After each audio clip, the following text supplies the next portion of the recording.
La chambre diplomatique de la station orbitale terrestre Harmonia se tut lorsque les portes s'ouvrirent. Le commandant Elias Quinn se tenait droit, les épaules carrées sous son uniforme bleu nuit, orné des insignes argentés du corps diplomatique terrestre.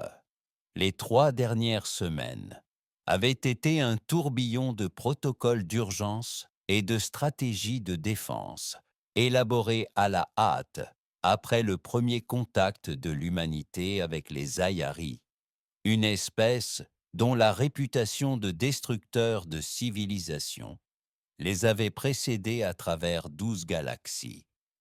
Le cessez-le-feu était intervenu de manière inattendue. Après avoir simplement démontré leur supériorité technologique, neutralisant les systèmes de défense de la Terre en quelques minutes sans tirer un seul coup de feu, les Ayari avaient tendu un rameau d'olivier, une trêve temporaire, une chance de dialogue. Et maintenant, ceci, un don vivant. Elle entra dans la chambre avec la grâce fluide de l'eau ruisselant sur la pierre lisse. Une trace d'eau ruisselait sur la pierre lisse. Sa peau argentée captait la lumière artificielle, la reflétant dans une lueur nacrée qui semblait palpiter à chaque pas. Grande et élancée, elle se déplaçait avec une assurance tranquille qui attirait l'attention sans la demander. Ses traits étaient presque humains, presque, mais pas tout à fait. Ces subtiles différences ne faisaient que rehausser sa beauté surnaturelle. Des yeux semblables à des nébuleuses jumelles, tourbillonnant de violet et de bleu profond. Des cheveux flottant autour de sa tête comme de l'argent filé en suspension dans l'eau, défiant la gravité d'une manière qui laissait penser qu'il s'agissait davantage d'énergie que de matière. Elle portait un seul vêtement, une robe fluide d'une matière si fine qu'elle semblait tissée qu'à partir de la lumière des étoiles. Il se mouvait et se transformait au gré de ses mouvements, parfois presque transparents, parfois opaques, comme s'il répondait à ses pensées.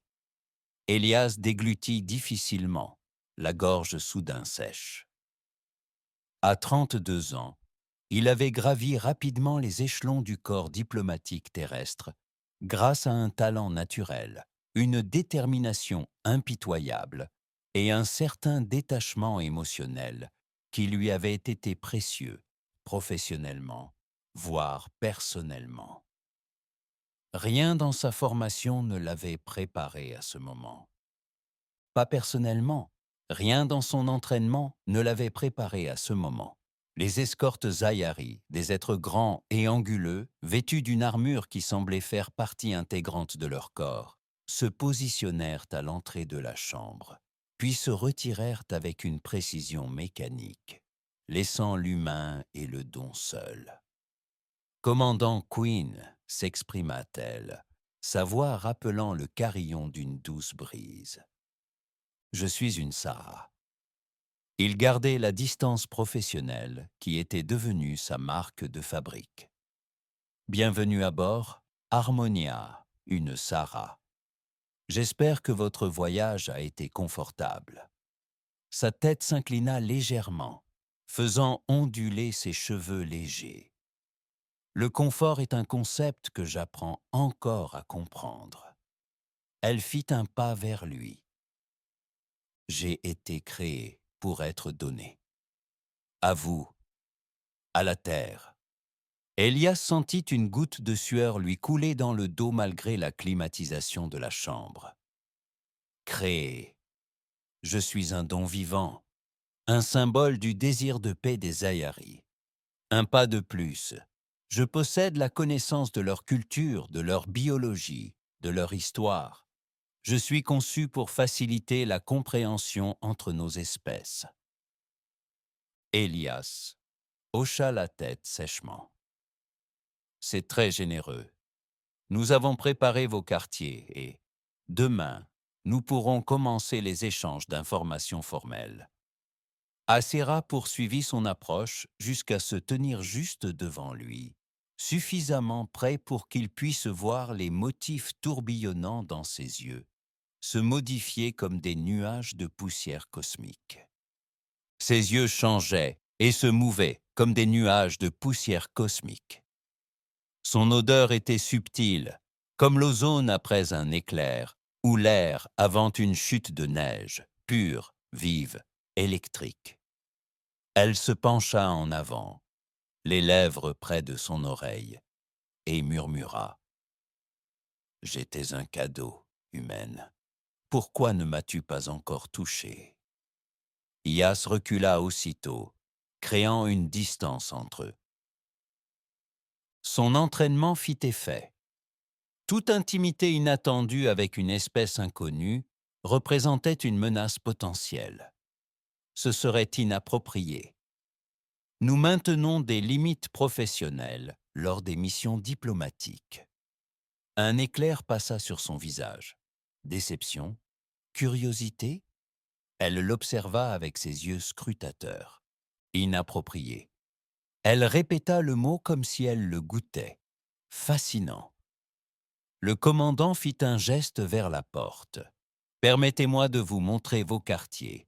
Demain, nous entamerons les discussions formelles avec l'équipe diplomatique au complet. » Tandis qu'il parcourait les couloirs courbes de la station, Elias fit preuve d'un professionnalisme irréprochable, indiquant les zones essentielles et expliquant les protocoles de la station. Pourtant, il ne put s'empêcher de remarquer que les membres de l'équipage qui passaient s'arrêtaient et les fixaient, certains avec étonnement, d'autres avec une suspicion ou une peur évidente. Les rumeurs concernant les Ayaris s'étaient rapidement répandues dans les colonies et stations terrestres, 12 civilisations ayant disparu à travers la galaxie. Chacun d'eux aurait échoué à un test ou rompu un pacte incompréhensible avec cette puissante espèce. Et voilà que la Terre recevait un don. Ilias n'avait jamais fait confiance aux dons. Lorsqu'ils atteignirent ces quartiers, spacieux selon les standards de la station, avec une fenêtre surplombant la sphère bleue de la Terre, Acera se tourna de nouveau vers lui. « Est-ce que je vous fais peur, commandant ?» La question le prit de court. « Devrais-tu ?» Ses lèvres s'incurvèrent en un sourire qui n'atteignit pas tout à fait ses yeux. « J'ai été créé pour apporter la compréhension, pas la peur. Mais je sens ta réserve, ta distance. » Elle leva la main comme pour toucher son visage, mais s'arrêta net. « Vous, les humains, êtes des créatures curieuses, si physiques par certains côtés, mais si réservées par d'autres. » Elias recula de nouveau, maintenant l'écart entre eux que. « Repose-toi bien, quelqu'un viendra te chercher demain à 8 heures. » Alors que la porte se refermait entre eux, il expira lentement, inconscient d'avoir retenu sa respiration. Quelque chose chez elle le troublait d'une manière qu'il ne parvenait pas à exprimer. Ce n'était pas seulement sa beauté, et elle était belle, d'une manière étrange et inquiétante, mais quelque chose de plus profond. Quelque chose dans ses yeux cosmiques qui semblait le percer à jour. De retour dans son bureau, Elias initia immédiatement une communication sécurisée avec le Conseil de défense de la Terre. Le visage de l'amiral Helena Way apparut à l'écran, marqué par le stress des dernières semaines. « Elle est là », annonça Elias sans préambule. Et la voix de Way était laconique. « Et elle n'est pas celle à laquelle je m'attendais. Elle se présente comme un don vivant, prétendant détenir des connaissances sur les Ayaris. » Le visage de Way s'assombrit. Une espionne, alors. Peut-être, ou une véritable liaison diplomatique, marqua Elias, ou un piège. Supposons la deuxième hypothèse jusqu'à preuve du contraire. Commandant, nous avons établi une ligne directe avec l'équipe scientifique de la base Luna. Ils veulent une surveillance continue, des relevés biologiques, des schémas comportementaux, tout compris. Mais il y a autre chose, hésita-t-il. Elle semble s'attendre à un contact physique. Wei haussa un sourcil. Expliquez-moi. Il semble que les Ayari aient mal compris certains aspects de la diplomatie humaine. Elle m'a demandé pourquoi je ne l'avais pas encore touchée. Un long silence s'installa entre eux avant que Wei ne réponde. Maintenez vos distances, commandant. Pour autant que nous le sachions, sa peau sécrète une neurotoxine ou contient des nanorobots qui pourraient compromettre la station. Nous volons à l'aveugle. Oui, amiral. Et Queen? La voix de Wei s'adoucit légèrement. Soyez prudents, nous avons perdu suffisamment de personnes compétentes lors des premiers contacts. La communication fut interrompue, laissant Elias seul avec ses pensées. Devant son hublot, la Terre tournait lentement, inconsciente de la menace potentielle qui pesait désormais sur Harmonia. Des milliards de vies, peut-être en jeu dans le jeu des Ayari. Il a rassemblé les rares dossiers dont il disposait sur cette mystérieuse espèce. La plupart étaient spéculatifs, reconstitués à partir de transmissions interceptées d'autres civilisations avant l'arrivée des Ayari dans le système solaire terrestre. 12 civilisations s'étaient éteintes après le contact. Certains rapports suggéraient une désintégration moléculaire complète de planètes entières. D'autres ont décrit des extinctions plus ciblées, seule la vie consciente ayant été éliminée, laissant les écosystèmes à intacts. La question qui hantait les xénobiologistes et les analystes de la défense était la suivante. Pourquoi? Qu'est-ce qui a provoqué une telle destruction systématique? À quel test ces civilisations avaient-elles échoué? Et une Sarah faisait-elle partie du test de la Terre? Elias ne trouva pas le sommeil cette nuit-là. Il se retourna dans son lit étroit, ses rêves hantés par des regards cosmiques tourbillonnants et des questions murmurées. Lorsque son réveil sonna, il se leva avec soulagement, reconnaissant de pouvoir abandonner cette vaine quête de repos. Après une douche rapide et un uniforme propre, il vérifia les systèmes de surveillance qu'ils avaient discrètement installés dans les quartiers d'Acera. À sa grande surprise, elle non plus n'avait pas dormi. Les images la montraient debout devant le hublot toute la nuit, immobile, à regarder la terre tourner en contrebas. La présentation officielle de la matinée à l'équipe diplomatique s'était déroulée sans accroc, trop sans accroc.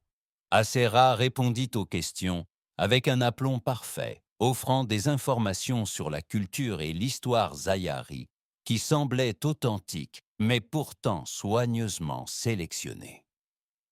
LSK évoqua une société vieille de plusieurs millions d'années, des avancées technologiques qui confinaient à la magie et un profond engagement pour la préservation de l'équilibre cosmique. Pourtant, pas une seule fois, elle n'aborda directement les extinctions, malgré les questions soigneusement formulées de l'équipe diplomatique.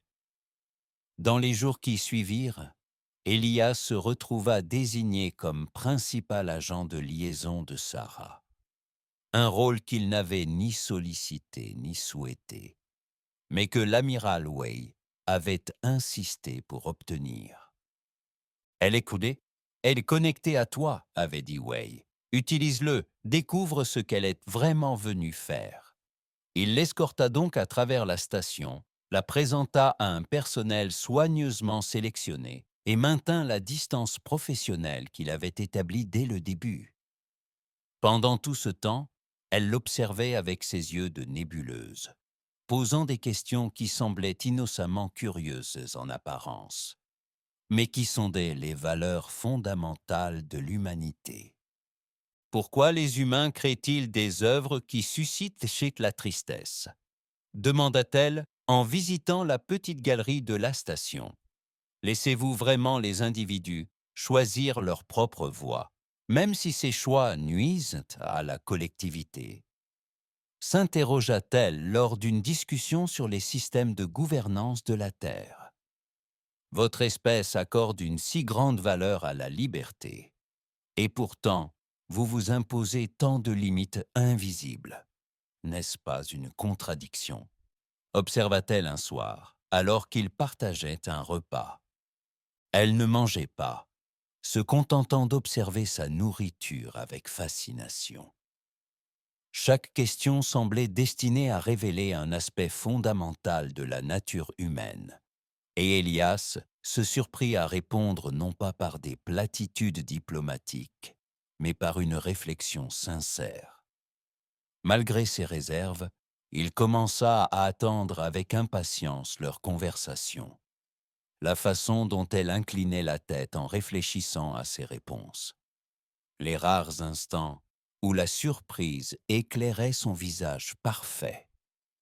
Et toujours, il y avait ce subtil courant sous-jacent, sa façon de se tenir légèrement trop près, les regards persistants, le contact accidentel des doigts lorsqu'elle désignait quelque chose.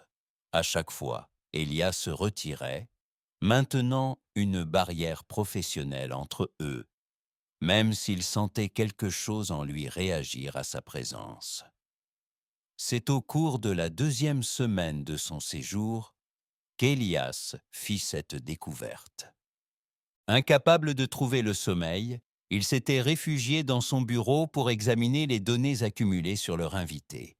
Enfoui au cœur des communications sécurisées de la Terre, se trouvait un fichier inédit, classé au plus haut niveau. Sa curiosité fut piquée. Il utilisa ses codes d'urgence pour y accéder. Le document avait été compilé par les services de renseignement les plus éminents de la Terre. Des informations extraites de communications Zayari, interceptées et croisées avec les récits de membres survivants de civilisations disparues qui avaient vécu hors de la planète pendant les purges. Ce qui lut le glaça. Les dons vivants. Zayari n'étaient pas de simples agents de liaison diplomatique. C'étaient des tests. Indicateurs moraux. Chaque civilisation détruite avait reçu un tel don avant son anéantissement. Et dans chaque cas, ce don avait été violé d'une manière ou d'une autre par l'espèce réceptrice. Les détails étaient rares, mais le schéma était clair. Les dons des êtres comme Sarah contenaient une sorte de déclencheur biologique. S'ils étaient maltraités, méprisés ou utilisés de manière inappropriée par la civilisation réceptrice, un signal s'activerait, condamnant l'espèce à l'extinction. Mais la définition d'une violation restait désespérément floue dans le rapport de renseignement. Dommage corporel? Emprisonnement? Ou quelque chose de plus subtil? L'esprit d'Elias repensa à une question murmurée par Sarah ce premier jour. Pourquoi ne m'as-tu pas encore touché? Le contact physique était-il le déclencheur? Était-ce pour cela qu'elle continuait à l'inviter? Ou était-ce le contraire? Le refus du cadeau était-il une violation? Il classa le dossier, le cœur battant. Les enjeux diplomatiques venaient de prendre une ampleur exponentielle. Chaque interaction avec une Sarah ne se résumait plus à recueillir des renseignements. Elle pouvait faire la différence entre la survie de l'humanité et son extinction. Cette nuit-là, pour la première fois depuis son arrivée, Elias rêva non pas d'yeux cosmiques et de catastrophes diplomatiques, mais d'une peau argentée contre la sienne, de cheveux tels des rayons de lune entre ses doigts, d'une connexion transcendant les espèces. Il se réveilla, emmêlé dans ses draps trempés de sueur, perturbé par la direction de son inconscient. Le lendemain matin, leur rendez-vous prévu au laboratoire de biologie prit une nouvelle signification. Elias arriva tôt, passant en revue les protocoles expérimentaux établis par l'équipe scientifique. Ils étudiaient à moitié les réactions de la plante de la station à la présence d'Acera, une méthode sûre et non invasive pour observer les effets biologiques potentiels sans test direct sur l'homme. Elle arriva pile à l'heure, sa robe fluide d'une teinte plus foncée, rappelant à Elias le crépuscule sur terre. Commandant, elle le salua avec cette inclinaison de tête désormais familière. « Vous semblez troublé. »« Je suis juste fatigué, » dit-il en désignant le laboratoire. Nos botanistes s'intéressent à la façon dont les différentes espèces réagissent à votre présence. La façon dont les différentes espèces réagissent à ta présence. Vraiment? Acera se dirigea vers la jardinière la plus proche, où un spécimen de vigne terrestre poussait sous une lumière soigneusement calibrée. Ou est-ce toi qui souhaites savoir comment les êtres vivants réagissent à ma présence? La question flottait entre eux. Riche en sens, Elias n'était pas prêt à la démêler. Avant qu'il puisse formuler une réponse, le système d'alerte de la station se mit à hurler. « Attention, tout le personnel! Distorsion spatio-temporelle détectée. Anomalie gravitationnelle en approche. Sécurisez tous les équipements sensibles et préparez-vous à d'éventuelles turbulences. Ceci n'est pas un exercice. » Elias se dirigea immédiatement vers le panneau de communication du laboratoire. Queen aux commandes. État d'avancement. La voix de l'officier scientifique grésillait. Tempête quantique, monsieur. Une tempête colossale. On dirait qu'elle s'est formée près du poste de surveillance de Jupiter et a accéléré vers nous. Arrivée prévue dans 3 minutes. Nous scellons tous les compartiments et coupons les systèmes non essentiels. Accusé de réception. Sécurisation du labo de biologie numéro 3. Il se tourna vers Sarah. Nous devons sécuriser ces spécimens et nous rendre dans une zone d'abri désignée. Elle l'observa avec une intensité inattendue. Des tempêtes quantiques. Fascinant. Nous avons des phénomènes similaires dans mon système natal. Moins fascinant quand ils interfèrent avec le fonctionnement et les communications de la station, répondit Elias en se déplaçant rapidement dans le laboratoire, sécurisant le matériel et les spécimens conformément au protocole. Ils peuvent perturber tout, de la gravité artificielle au système de survie, s'ils sont suffisamment puissants. Comme en réponse à ces paroles, les lumières vacillèrent et une faible vibration se mit à résonner dans la structure de la station. Queen aux ordres, où en sommes-nous? Seuls des parasites lui répondirent. Hein. Les communications sont déjà perturbées, murmura-t-il, achevant les procédures de sécurisation juste au moment où la première vraie vague frappait la station. La gravité artificielle fluctuait violemment, les envoyant tous deux flotter momentanément avant de les projeter au sol avec une force démesurée. L'équipement vibrait sur des surfaces soudainement magnétisées, et les lumières s'éteignirent complètement, avant qu'un éclairage de secours n'inonde le laboratoire d'une douce lueur bleue. Êtes-vous blessé? Demanda Elias en se relevant de l'endroit où le flux gravitationnel l'avait projeté. Un sérum se tenait déjà debout, apparemment insensible aux turbulences. Je suis conçu pour résister à des contraintes physiques bien plus importantes. Commandant. Sous l'éclairage bleu de secours, sa peau argentée prenait une teinte éthérée, presque luminescente. Mais j'apprécie votre inquiétude. Une autre vague frappa, accompagnée cette fois d'un grognement sourd, tandis que les systèmes d'intégrité structurelle de la station compensaient les distorsions gravitationnelles.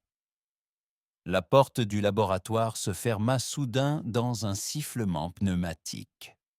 Verrouillage automatique, expliqua Elias en se dirigeant vers le panneau de la porte. Procédure standard en cas de tempête. Chaque compartiment est scellé pour éviter une décompression catastrophique si une autre section est percée. Il accéda au panneau de contrôle, mais l'interface resta obscure. Les communications et les fonctions non essentielles des portes sont coupées. Il va falloir patienter. Acera se plaça à ses côtés, suffisamment près pour qu'il puisse sentir l'énergie subtile qui semblait toujours émaner d'elle. Nous sommes donc piégés, ici, ensemble. Quelque chose dans sa voix le fit lever brusquement les yeux. Temporairement, insista-t-il. Elle sourit, de ce même sourire énigmatique qui n'atteignait jamais son regard. Sur mon monde, on a un dicton. Le temps passé en confinement révèle plus de vérité que des années de liberté. Sur Terre, on appelle ça la fièvre de la cabine, répondit sèchement Elias en s'éloignant d'elle et de la porte. La tempête devrait passer d'ici quelques heures. Le laboratoire est équipé d'un système de survie autonome, donc tout ira bien. Les lumières vacillèrent à nouveau, tandis qu'une autre onde gravitationnelle traversait la station. Cette fois, la gravité artificielle diminua, mais ne cessa pas complètement, créant une sensation de légèreté, comme immergée. Acera se déplaçait dans la gravité réduite avec une grâce naturelle, ses cheveux et ses vêtements flottant autour d'elle, comme si elle était suspendue dans son élément naturel. Elle se glissa jusqu'à l'un des récipients à spécimens, une boîte transparente scellée contenant une orchidée particulièrement rare des forêts tropicales de la Terre. « Sois belle », murmura-t-elle en observant la fleur à la gorge violette, si délicate et pourtant si résistante. Ses doigts planèrent sur le boîtier sans même le toucher. La vie trouve des expressions si extraordinaires, n'est-ce pas, commandant? C'est le cas. Malgré lui, Elias se surprit à se rapprocher, attiré par l'émerveillement sincère dans sa voix. Sur tous les mondes de la galaxie, la vie s'adapte, évolue, crée de la beauté même dans les conditions les plus difficiles. Elle se tourna vers lui, soudain sérieuse. Soudain sérieuse. C'est ce que les Ayari valorisent par-dessus tout. Le miracle de l'adaptation, celui de trouver l'harmonie avec son environnement, plutôt que de le détruire pour des raisons de commodité momentanée. Ilaya saisit l'occasion. Est-ce pour cela qu'ils détruisent les civilisations parce qu'elles ne s'adaptent pas correctement? Une lueur brilla dans ses yeux cosmiques. La surprise peut-être qu'il ait posé cette question si directement. Les Ayari ne détruisent pas sans raison, commandant. Ils élaguent. Ils éliminent ceux qui menacent l'harmonie. Et qui leur donne le droit de décider de ce qui constitue l'harmonie? 12 milliards d'années d'existence, répondit-elle simplement. Ils ont vu des galaxies se former et mourir. Ils ont vu naître des civilisations qui auraient pu unifier le cosmos par la compréhension mutuelle, mais qui se sont détruites par cupidité, par peur ou par simple manque de vision. Après des éternités d'observation, ils ont choisi d'intervenir. Une autre onde gravitationnelle, plus forte cette fois, les a projetés vers le haut jusqu'à ce qu'ils soient suspendus au centre du laboratoire, entourés d'outils de recherche et de conteneurs à échantillons flottants. Et les cadeaux demanda Elias d'une voix douce dans l'étrange silence de leur suspension. Quel rôle joue-t-il dans cette intervention? L'expression d'Acera changea, devenant presque vulnérable. Nous sommes des mesures, des moyens de déterminer si une espèce est prête à rejoindre la grande communauté des mondes. Des tests, corrigea Elias en l'observant attentivement. Si vous préférez ce terme. Elle se rapprocha dans la gravité minimale, son vêtement de gaz flottant autour d'eux comme un nuage argenté. Toute relation repose sur la confiance, commandant. Les Ayari doivent savoir si l'on peut confier aux humains le pouvoir qu'ils pourraient éventuellement acquérir. La gravité revint lentement, les ramenant doucement au sol. Sous l'éclairage bleu de secours, avec sa peau argentée et ses vêtements fluides, Sarah semblait tout droit sortie d'un rêve ou d'un cauchemar, selon le point de vue. « Et si on rate ce test ?» demanda Elias, bien qu'il connaisse déjà la réponse. Elle ne répondit pas directement. Elle se dirigea vers un poste de travail proche et s'assit sur un haut tabouret, ses mouvements fluides et réfléchis. « Dites-moi, commandant, croyez-vous à l'amour ?» Le brusque changement de sujet le prit de court. Quel rapport avec quoi que ce soit? Tout. Son regard cosmique le fixa avec une intensité troublante. L'amour, ce véritable lien entre les êtres, exige vulnérabilité, confiance, la volonté de se risquer pour l'autre.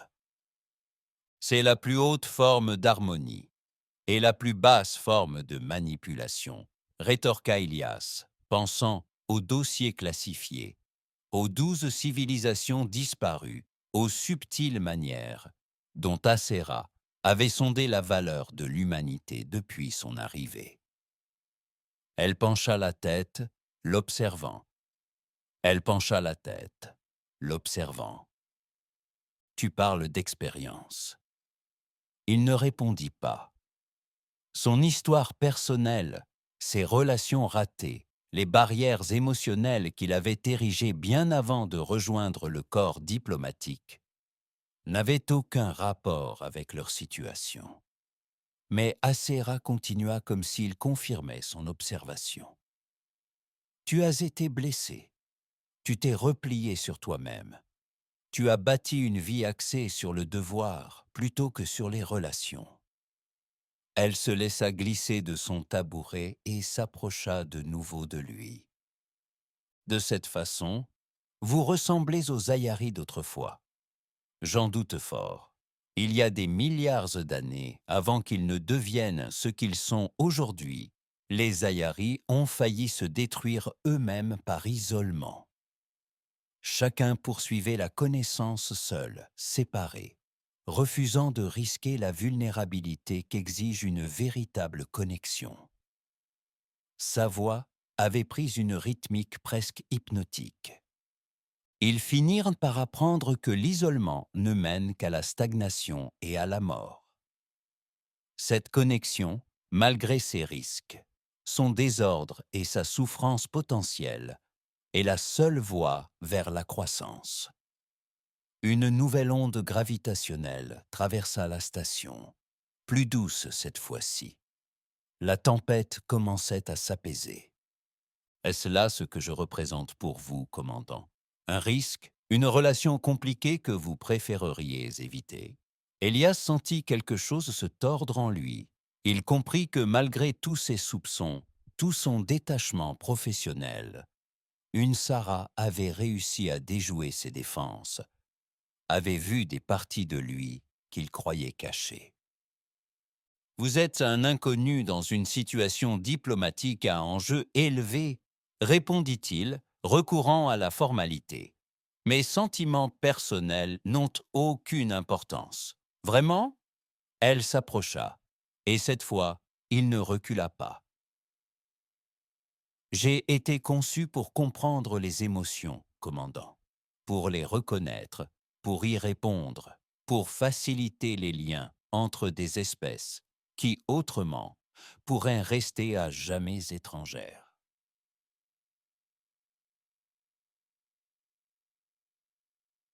Un pas de plus, et ce que je sens en toi n'est pas une prudence diplomatique, c'est de la peur, non pas de moi, mais de ce que je représente. Et qu'est-ce que c'est?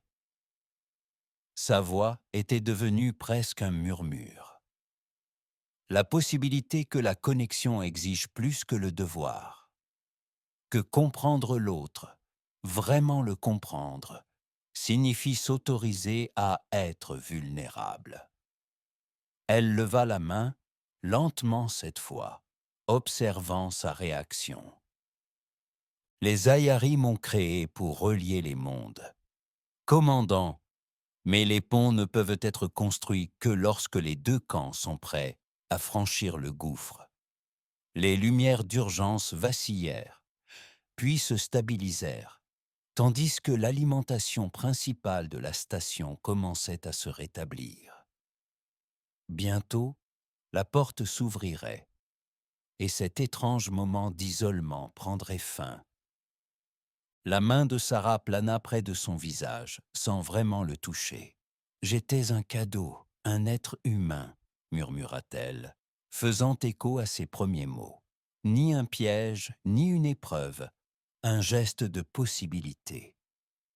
Quelque chose en Elias se brisa alors, un mur qu'il avait maintenu non seulement depuis l'arrivée de Sarah, mais depuis des années. La solitude du commandement, l'isolement d'être toujours le seul responsable, celui qui ne pouvait se permettre l'erreur. Tout cela lui parut soudain, amèrement douloureux. Sa main était toujours tendue, attendant. Lentement, délibérément, il leva la main et retira son gant, la première fois qu'il le faisait en sa présence. Leurs doigts se rencontrèrent, et un léger courant sembla circuler entre eux, chaud et vivant. Votre espèce utilise le toucher pour comprendre, dit-elle doucement. Pour se connecter, pour connaître ce qui est extérieur à vous. Pourquoi vous priver de cette compréhension? Elias se trouva incapable de répondre, transpercé par le simple contact entre eux et les émotions complexes qu'il suscitait. Sa peau était chaude, plus chaude qu'il ne l'avait imaginé, et subtilement texturée, comme de la soie fine sur de l'acier. Progressivement, elle porta sa main à son poignet, puis remonta lentement sur son bras, chaque contact léger mais délibéré. Ton pouls s'accélère, observa-t-elle. Ta respiration change, tes pupilles se dilatent. Son regard cosmique scruta son visage avec une précision scientifique, une curiosité qui semblait presque affamée. Ce sont des signes d'attirance chez les humains, n'est-ce pas? Oui, admit-il d'une voix rauque. Pourtant, tu résistes. Sa main continua son exploration, traçant la ligne de son épaule, la courbe de son cou. Ton esprit combat ce que ton corps sait instinctivement. Cette connexion est nécessaire, vitale. Ses doigts atteignirent sa mâchoire, léger comme une plume, vivifiant. La lumière principale vacilla soudain, crue après le doux éclairage bleu de secours. La serrure de la porte se déverrouilla avec un clic, rompant le charme qui les unissait. Elias recula, son masque professionnel se remettant en place, tandis que son cœur s'emballait et que sa peau picotait là où elle l'avait touché. L'orage est passé, dit-il inutilement en s'éclaircissant la gorge. Nous devrions nous présenter au commandement. Acera baissa lentement la main, une trace de déception se lisant sur son visage. Bien sûr, commandant. Bien sûr, commandant. Tandis qu'il sortait du laboratoire et parcourait les couloirs désormais animés de la station, Elias garda une distance raisonnable, saluant d'un signe de tête les membres d'équipage occupés à évaluer les dégâts causés par la tempête et à restaurer les systèmes. Mais à l'intérieur, quelque chose de fondamental avait changé. Ce contact, aussi innocent fût-il, avait éveillé des questions qu'il ne pouvait pas facilement écarter. Qu'était-ce qu'une Sarah, au juste? Un piège sophistiqué conçu pour entraîner l'humanité vers l'extinction. Un véritable pont entre les espèces. Les deux. Et que se passerait-il s'ils se laissaient aller à franchir la frontière soigneusement entretenue entre elles? Cette nuit-là, Elias prit une décision.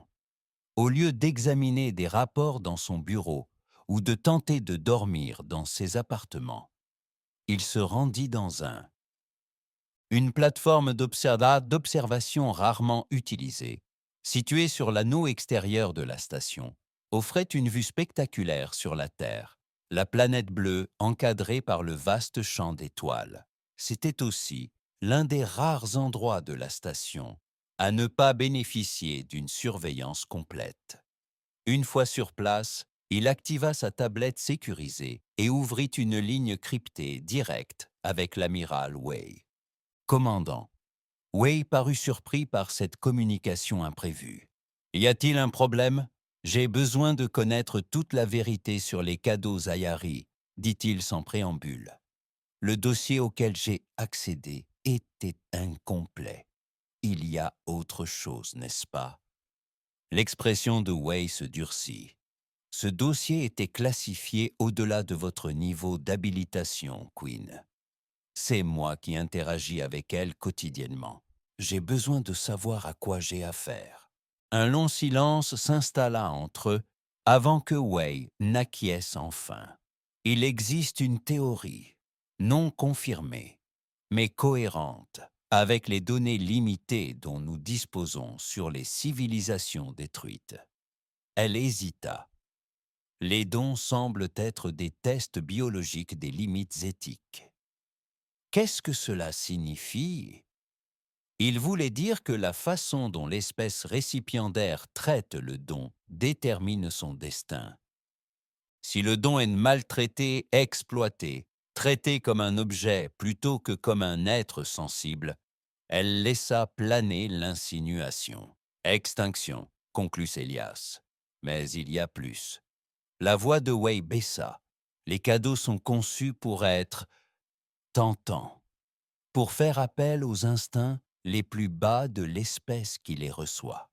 Ils sont beaux selon des critères presque universels, émanent des phéromones adaptés à l'espèce qui les reçoit et semblent initier un contact physique. Elias sentit un frisson lui parcourir l'échine au souvenir du contact de Sarah au laboratoire, de la chaleur qui l'avait envahi à ce simple contact. Ils sont conçus pour séduire. Essentiellement, oui. La théorie est que les Ayari testent si une espèce peut reconnaître et respecter l'autonomie d'un être conçu spécifiquement pour les séduire. S'ils peuvent surmonter l'impératif biologique en faveur d'un traitement éthique. Et s'ils n'y parviennent pas. L'expression de Way était sombre. Alors, ils sont jugés trop dangereux pour rejoindre la communauté galactique.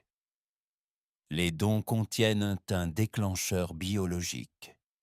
S'il est activé, il libère un agent pathogène spécifiquement adapté à l'espèce réceptrice. Extinction totale en quelques semaines. Les implications frappèrent Elias comme un coup dur.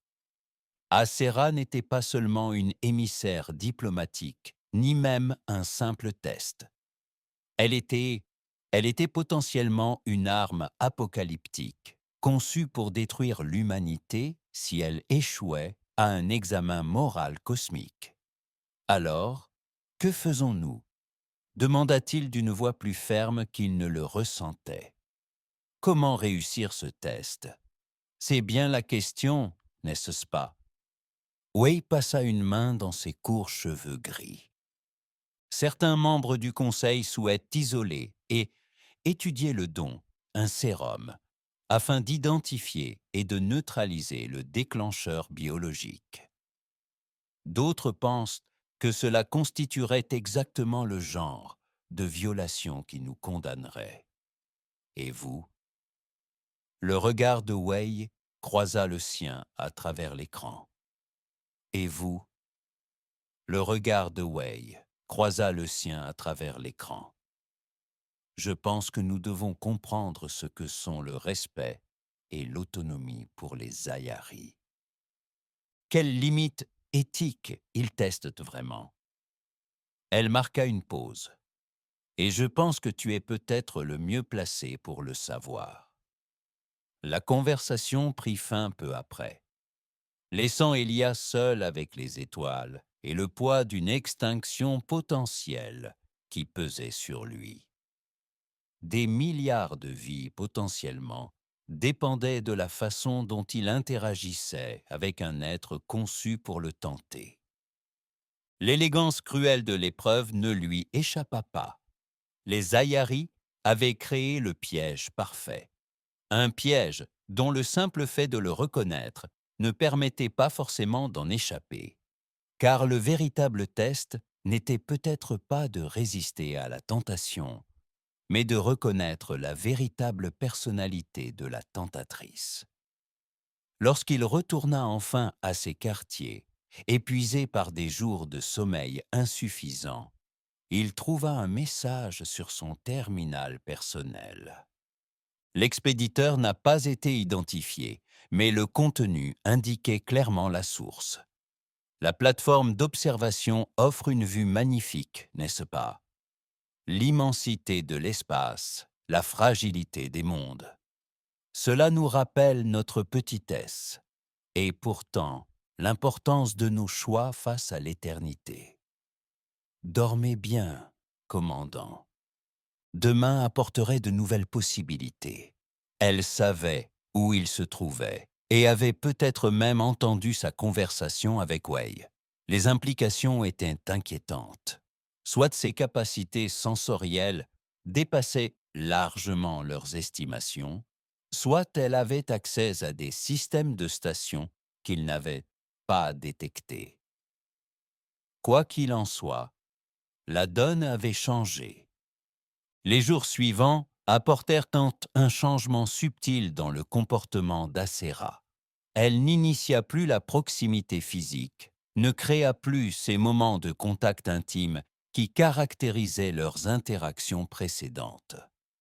Au lieu de cela, elle devint plus directe dans ses questions, plus inquisitrice dans ses observations du comportement humain. Votre espèce valorise le consentement, remarqua-t-elle lors d'une visite de la baie hydroponique. La permission est donnée librement, et pourtant vos systèmes prennent souvent le pas sur le choix individuel, au nom de ce que vous percevez comme le bien collectif. N'est-ce pas contradictoire? Un équilibre est toujours nécessaire, répondit Elias, en l'observant attentivement. La liberté individuelle absolue mène au chaos. Le contrôle collectif absolu mène à la tyrannie. Nous cherchons encore notre chemin entre ces extrêmes. Et les relations personnelles? Elle le fixa de son regard cosmique. sont elles aussi un équilibre entre liberté et contrôle. Les meilleures, c'est ça, acquiesça-t-elle pensivement. Dans mon monde, ou plutôt dans le monde que j'ai été conçu pour comprendre, la connexion sans domination est l'idéal suprême. Reconnaître l'autonomie d'autrui tout en partageant profondément sa propre personne. Est-ce là ce que les Ayaris attendent-ils de nous demanda Elias sans détour. Prouver que nous pouvons nous connecter sans dominer. Une lueur passa dans son expression. Sans dominer, une lueur passa dans son expression, peut-être de surprise face à sa franchise. Les Ayaris veulent ce que toutes les espèces anciennes désirent, finalement. Commandant. La confirmation qu'ils ne sont pas seuls à comprendre l'univers, que d'autres peuvent évoluer pour voir au-delà de la gratification immédiate, vers une plus grande harmonie. Ce n'était pas une réponse directe, mais cela confirmait ses soupçons grandissants. L'épreuve ne consistait pas à résister à la tentation, mais à reconnaître une Sarah comme plus qu'un simple objet de désir ou un symbole diplomatique. La considérant comme une personne dotée de son autonomie et de ses droits, cette prise de conscience apportait à la fois clarté et complexité. S'il avait raison, ni la distanciation professionnelle totale ni l'attrait ne passeraient le test Zayari. La réponse se trouvait quelque part entre les deux, dans une connexion authentique respectant les limites. Mais une connexion authentique ne pouvait être feinte pour un avantage diplomatique. Elle exigeait une réelle vulnérabilité, un réel risque. Ce soir-là, Elias prit une autre décision.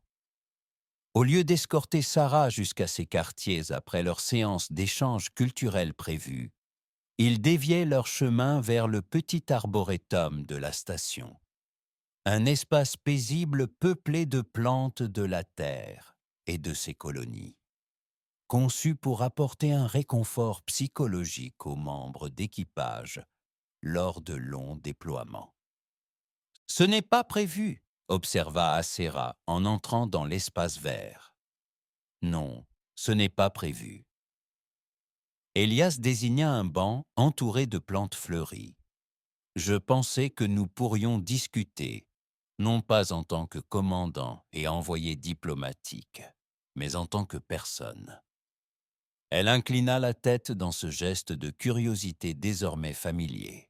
« Personne », répéta-t-elle, testant le mot.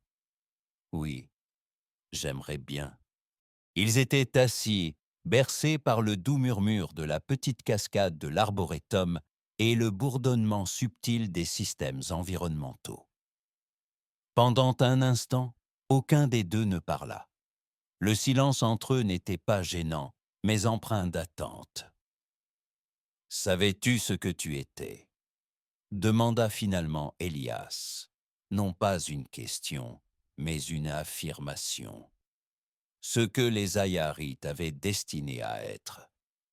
Le regard cosmique d'Acera croisa le sien. Je le sais. Un test, une arme potentielle contre l'humanité si nous échouons à ce test. Elle ne l'a pas nié. Est-ce ainsi que vous me voyez, commandant, comme une arme? Elias, corrigea-t-il doucement. Et non, plus maintenant. Il prit une profonde inspiration. Je te vois, comme quelqu'un pris entre deux mondes, créé dans un but que tu n'as pas choisi, portant un fardeau que tu n'as pas demandé. Quelque chose changea, alors dans son expression. Un adoucissement, une surprise qui semblait authentique plutôt que calculée. Tu comprends. J'essaie d'adoucir une surprise qui semblait authentique plutôt que calculée. Tu comprends, J'essaie de... Il se tourna légèrement pour lui faire face plus directement. Les Ayari t'ont créé pour incarner certaines qualités qui plairaient aux humains, pour tester si nous pouvions voir au-delà de ces qualités et reconnaître ta personnalité, ton autonomie. Oui, mais ce faisant, ils t'ont d'emblée privé de ta propre autonomie. Ils ont fait de toi un instrument de leur jugement cosmique. Il secoua la tête. Il y a là une ironie amère. Acero resta silencieux un long moment, le regard rivé sur ses mains, parfaitement immobile sur ses genoux. J'ai été conçu pour remplir une fonction, dit-elle finalement, d'une voix plus basse qu'il ne l'avait jamais entendue, pour jauger, mesurer, déterminer la valeur. Mais en apprenant à connaître les humains, à vous connaître, j'ai commencé à me demander si un être peut réellement déterminer la valeur d'un autre. Cet aveu planait entre eux, lourd de sous-entendus. Si une Sarah remettait en question le fondement même du jugement des Ayari, elle évoluait au-delà de sa fonction initiale, devenant plus qu'une simple épreuve ou une arme. « Que t'arrive-t-il » demanda Elias. « Une fois le test terminé, d'une manière ou d'une autre, qu'adviendra-t-il de toi ?» La douleur traversa ses traits parfaits. Je suis réabsorbé. Mes expériences, mes données recueillies, font partie du savoir collectif. Mais cette itération de moi, cette conscience, cesse. Tu meurs. Traduisit-il sans détour. Je meurs. Elle leva les yeux vers lui, et pour la première fois, il perçut une sorte de peur dans ses profondeurs cosmiques. Jusqu'à cette mission, cette perspective semblait naturelle, l'accomplissement d'un but. Mais maintenant, tu en veux plus, conclut-il pour elle. Est-ce mal? La question contenait une réelle incertitude. Non, Elias sentit une tension dans sa poitrine, de la compassion, de la colère envers les Ayari, et quelque chose de plus profond qu'il n'était pas prêt à nommer. C'est la chose la plus humaine que je t'ai jamais entendu dire. Un léger sourire effleura ses lèvres. J'ai été conçu pour comprendre les humains. J'y suis peut-être trop parvenu. L'instant s'étira entre eux, fragile et significatif.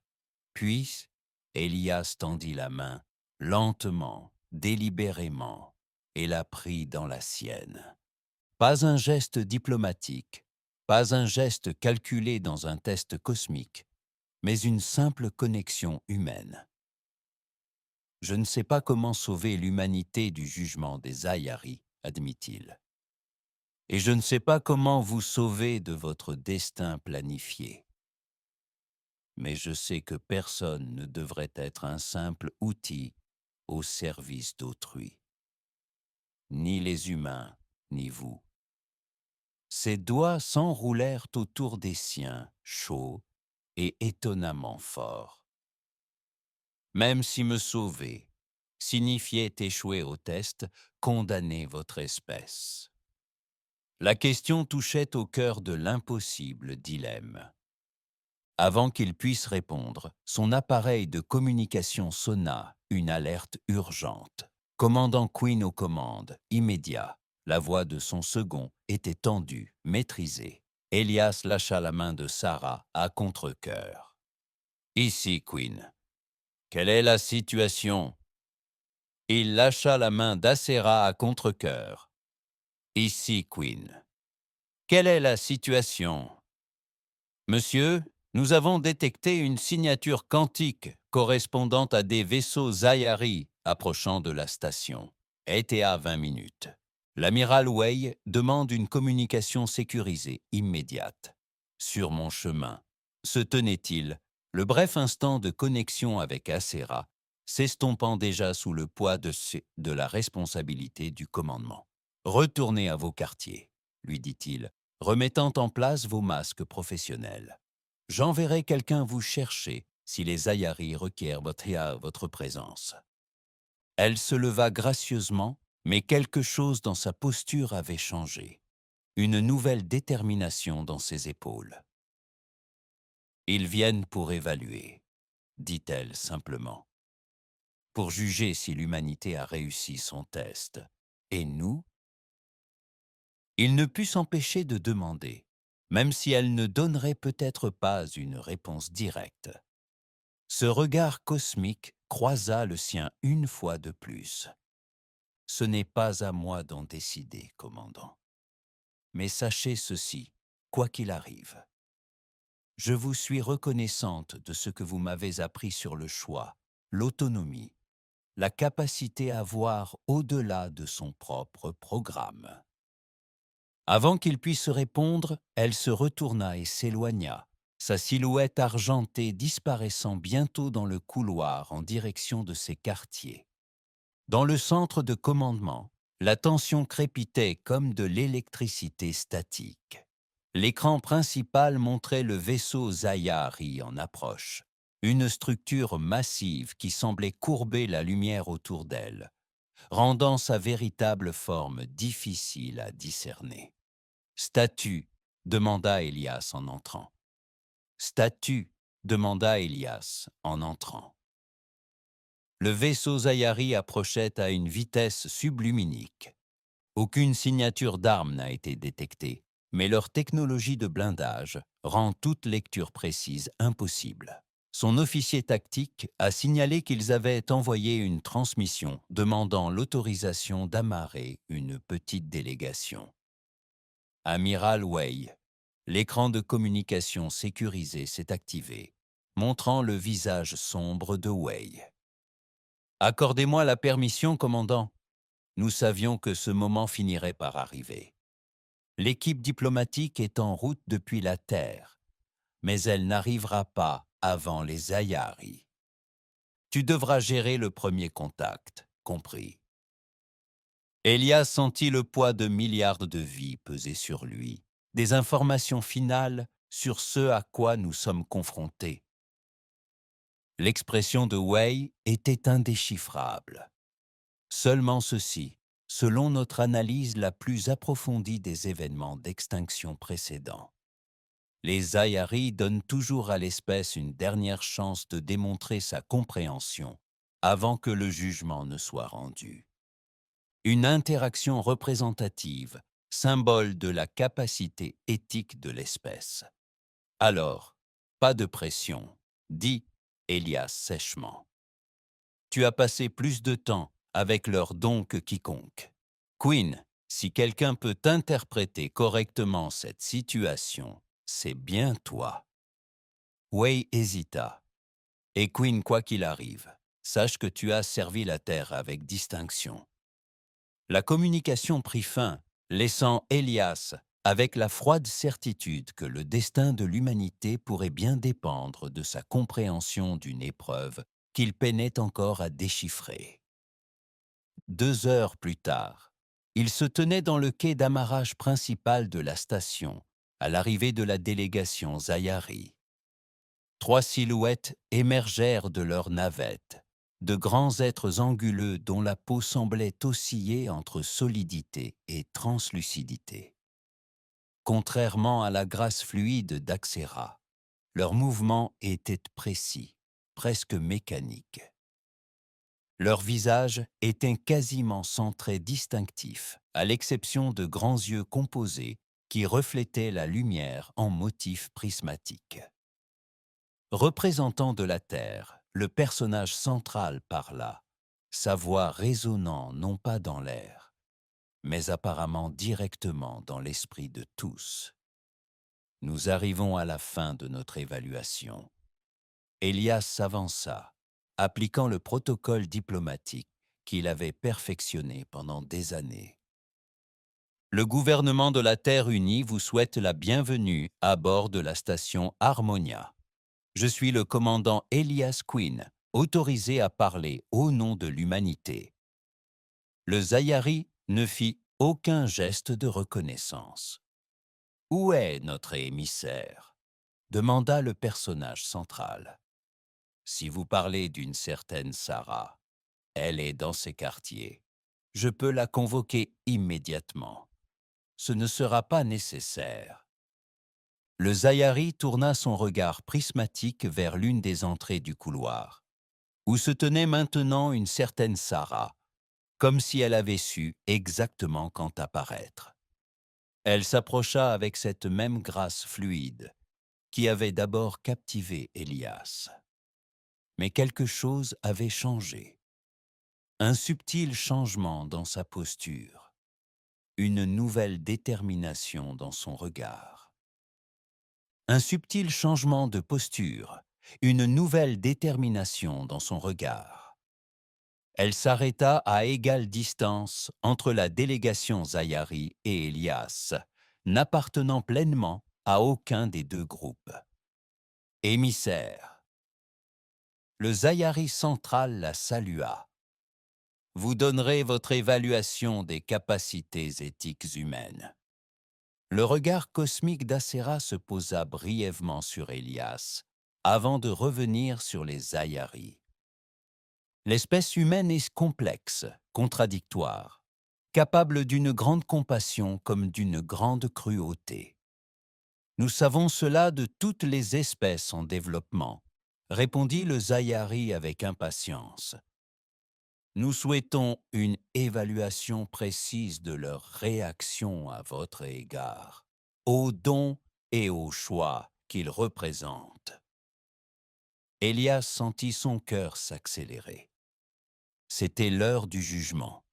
Tout dépendrait de la façon dont Acera caractériserait leurs interactions, de ce qu'elle jugerait significatif dans le traitement que l'humanité lui infligeait. L'humain Elias Quinn commença Acera d'une voix claire et posée, gardait une distance professionnelle face à l'intimité physique. Il privilégiait le devoir au désir, les limites éthiques aux pulsions biologiques.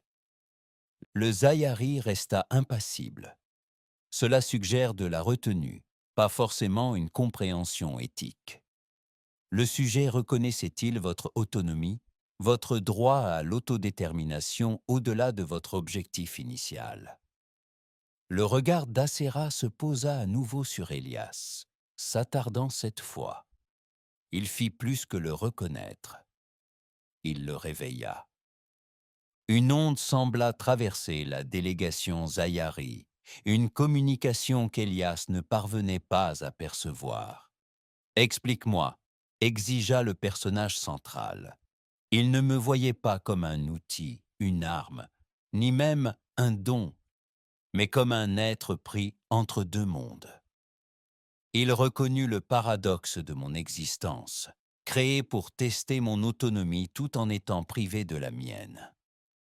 La voix d'Acera s'amplifia, et ce faisant, il m'aida à la reconnaître également. Les yeux prismatiques du Zayari semblèrent s'intensifier, fixant plus intensément Acera. Vous avez dépassé vos paramètres de programmation, émissaire. Ce n'était pas prévu. Non, acquiesça-t-elle. Ce n'était pas prévu. Tout comme la capacité des humains à voir au-delà de leurs désirs immédiats n'avait pas été anticipée par les concepteurs de ce test. Une autre onde parcourut la délégation Zayari, plus prononcée cette fois. Le personnage central reporta son attention sur Elias. « Commandant Quinn, vous étiez conscient des conséquences de cette évaluation. » « Je l'étais, » confirma Elias, d'une voix posée malgré la tension qui le rongeait.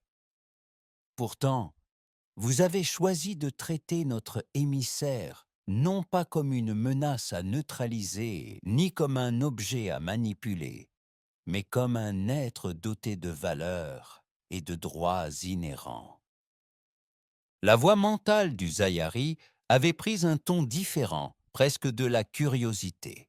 Pourquoi? La question semblait simple, mais elle était lourde de sous-entendus. Elias réfléchit attentivement à ces paroles.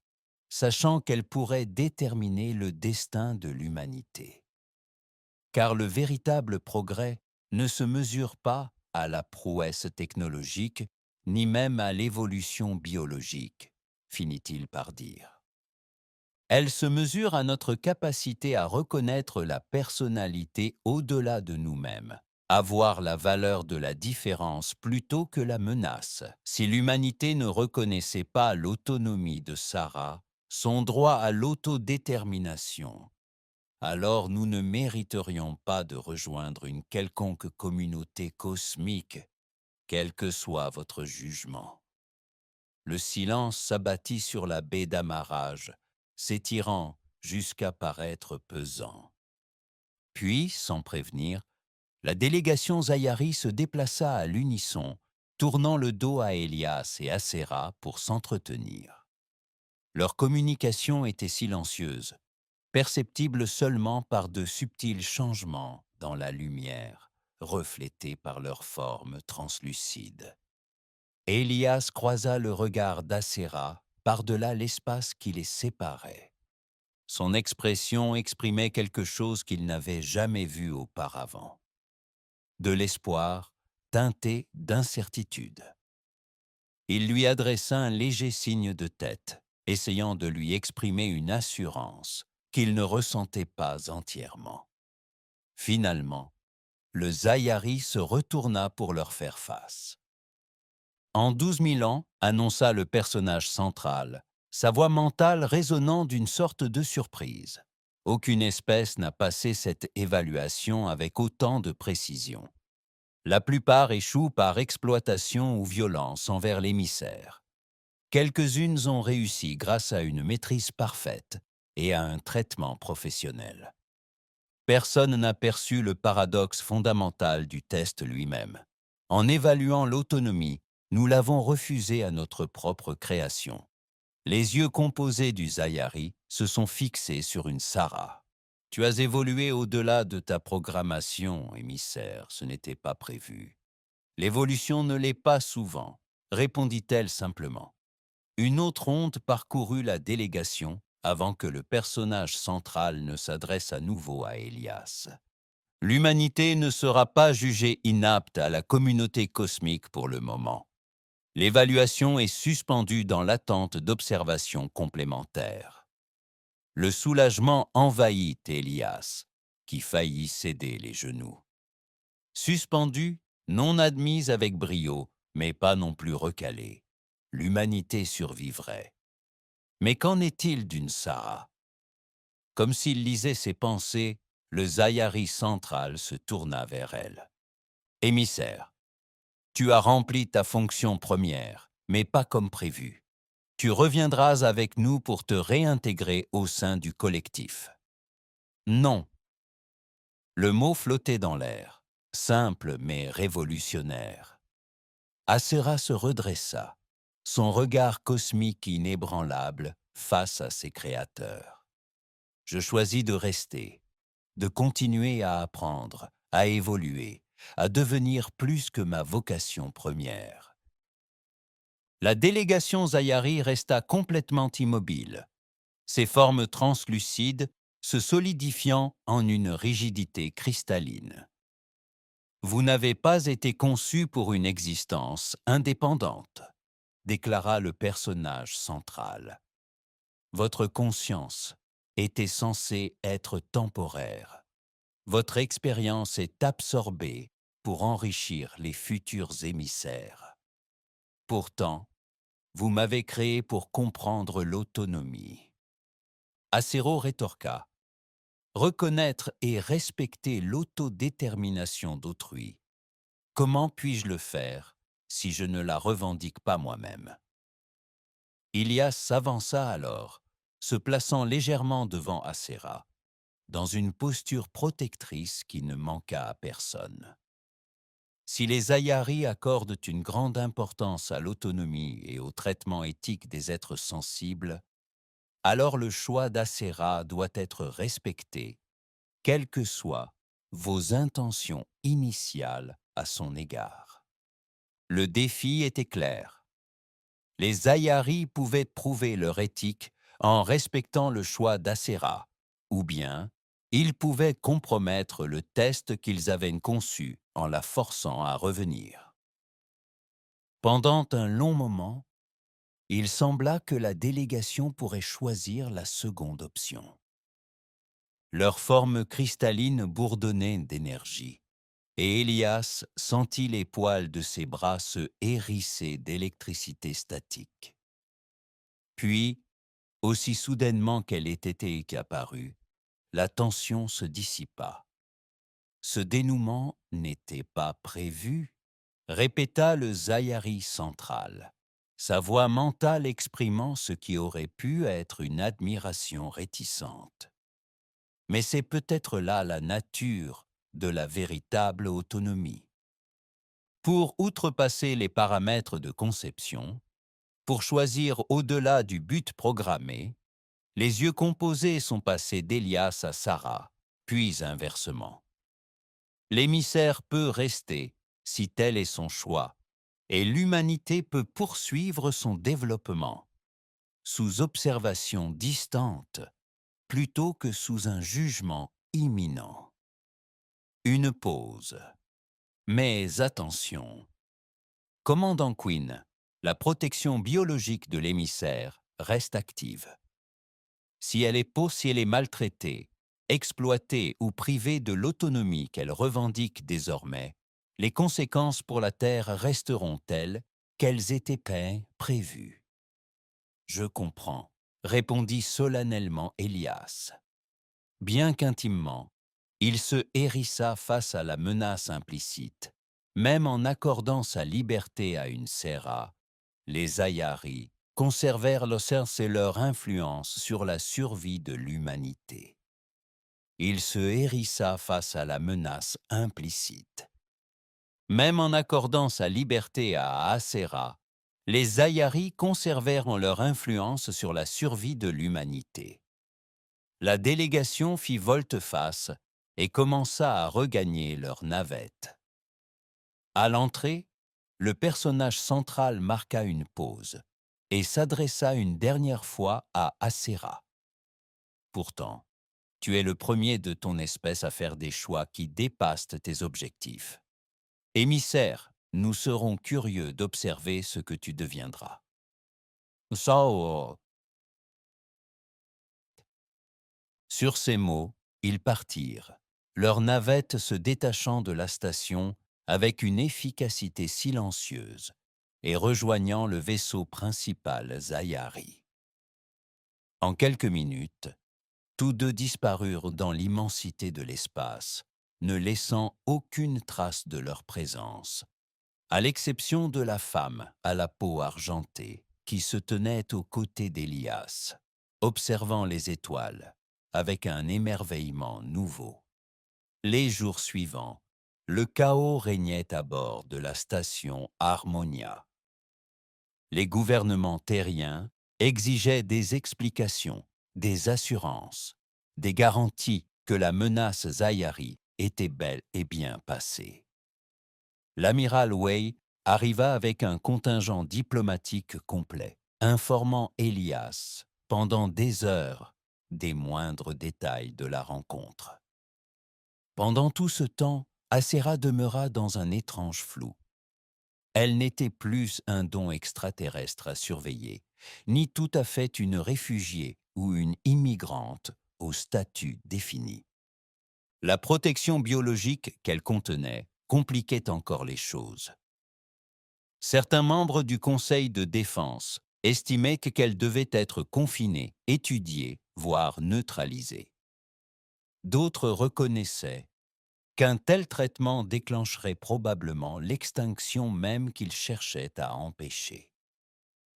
Elias se retrouva dans la position inconfortable de défendre ses droits tout en représentant les intérêts de la sécurité de la Terre. Un équilibre aussi délicat que celui qu'il avait trouvé lors de leurs premières interactions. C'est durant cette période tumultueuse qu'il trouva une certaine Sarah à l'arboretum, tard d'un soir de cycle, debout parmi les plantes en fleurs, le visage penché vers les lampes aux bas solaires artificiels. Je ne t'ai jamais demandé ce que tu voulais, dit-il en guise de salut. Elle se retourna, ses yeux cosmiques trouvant les siens dans la faible lumière. Personne ne l'a jamais fait, ni les Ayaris qui m'ont créé, ni les humains qui m'ont accueilli. Un léger sourire se dessina sur ses lèvres, jusqu'à ce que tu poses la question dans le laboratoire de biologie. Pendant la tempête, Elias s'est approché d'elle, tout près, mais sans la toucher. Je te le demande à nouveau. Maintenant que tu as choisi de rester, maintenant que tu as revendiqué ton autonomie, que veux-tu?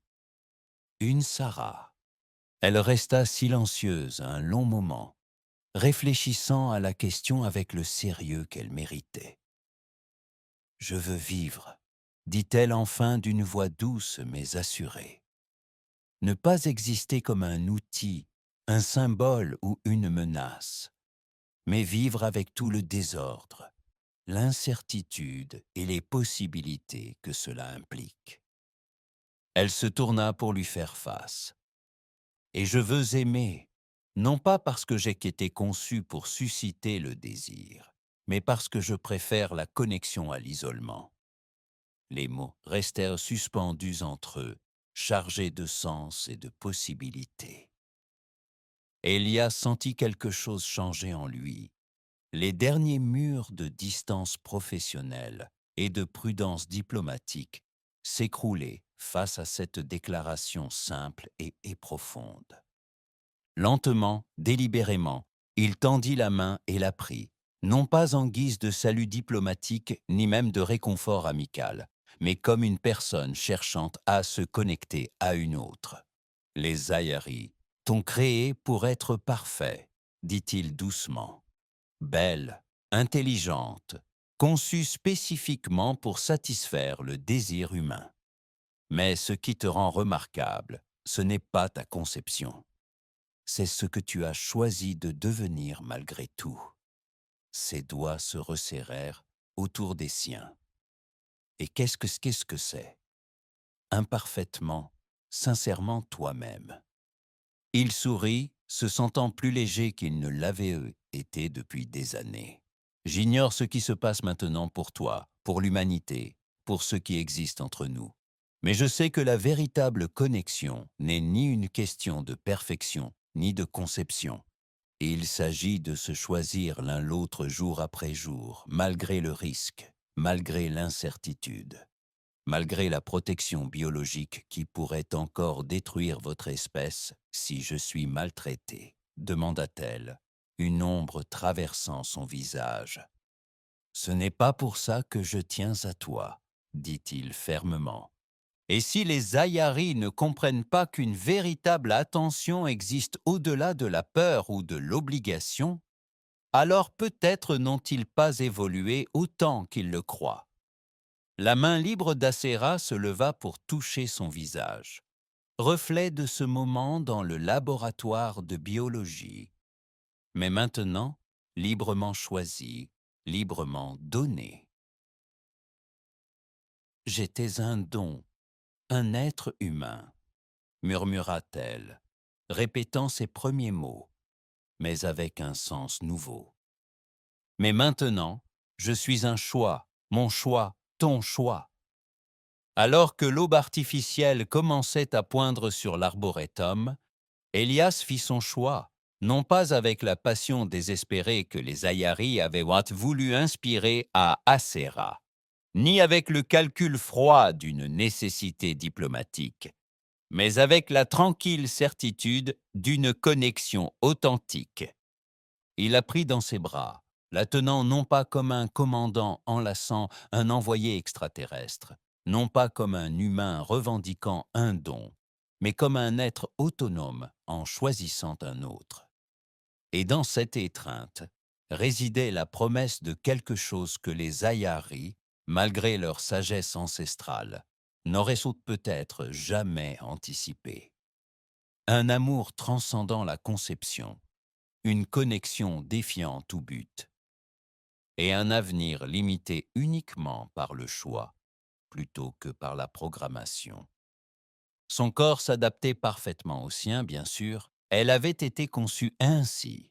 Mais la chaleur entre eux, c'est le doux courant d'émotions qui coulait de l'un à l'autre, était quelque chose qu'aucun designer n'aurait pu concevoir. C'était organique, émergent, né d'une expérience partagée et d'une reconnaissance mutuelle. Les Ayaris ont dit qu'ils observeraient, murmura Sarah contre son épaule, observant ce que je devenais. Qu'ils regardent, répondit Elias en la serrant plus fort. Qu'ils apprennent que la véritable connexion ne peut être ni conçue, ni programmée, ni testée. Elle ne peut être que choisie encore et encore, avec tous ses risques et ses imperfections. Dans l'aube artificielle de l'arboretum, entourée de plantes venues d'un monde qui n'était pas le sien, une Sarah, non plus un don ni une arme, mais une personne à part entière, fit elle aussi son choix. Et quelque part parmi les étoiles, les anciens Ayaris observaient deux êtres d'origine très différente, choisir la connexion plutôt que l'isolement, la vulnérabilité plutôt que la sécurité, l'amour plutôt que la peur. Peut-être avaient-ils encore quelque chose à apprendre après tout, malgré leurs 12 milliards d'années d'existence.